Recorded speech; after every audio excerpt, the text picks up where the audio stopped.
Welcome to this week's edition of The Challenge as we track the Breeders' Cup Win and You're In series, moving to the final championship weekend at Santa Anita on November 1st and 2nd. Dave, we have two qualifying races on Saturday, including a brand new race with $1 million purse. It's the Jockey Club Derby at Belmont Park, a race that provides a berth in the Breeders' Cup Longines Turf. Yeah, and Lisa, it's also the third leg of New York's Turf Trinity and will feature the winners of the first two races in the series. Henley's Joy captured the Belmont Derby Invitational in July, scoring at a huge price. It's these two with Henley's Joy and Social Paranoia stride for stride. Rock Emperor is finishing strongly on the far outside, but it's Henley's Joy in front, and Henley's Joy wins the Belmont Derby. Then in August, a thread of blue went gate to wire to earn the victory in the $1 million Saratoga Derby.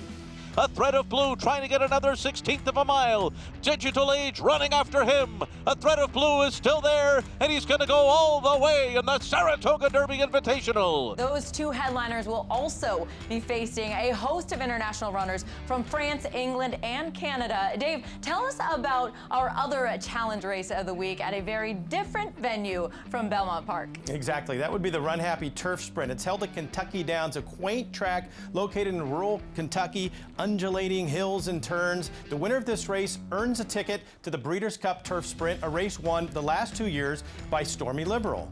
World of Trouble is dead game down inside. Stormy Liberal trying hard to get by. Stormy Liberal and World of Trouble in a ding-dong battle down to the wire, and Stormy Liberal has won it, defending his Turf Sprint title over a dead game, World of Trouble. And he is the key runner to watch in Saturday's race. A win would propel him towards the first Saturday in November, where he could join Goldakova and Beholder as the only three-time winners in Breeders' Cup history. So Dave, have to ask you, how beatable is Stormy Liberal? Well, it's not really his distance. This is 6 furlongs. He's more of a 5 furlong horse, so I think he's very vulnerable.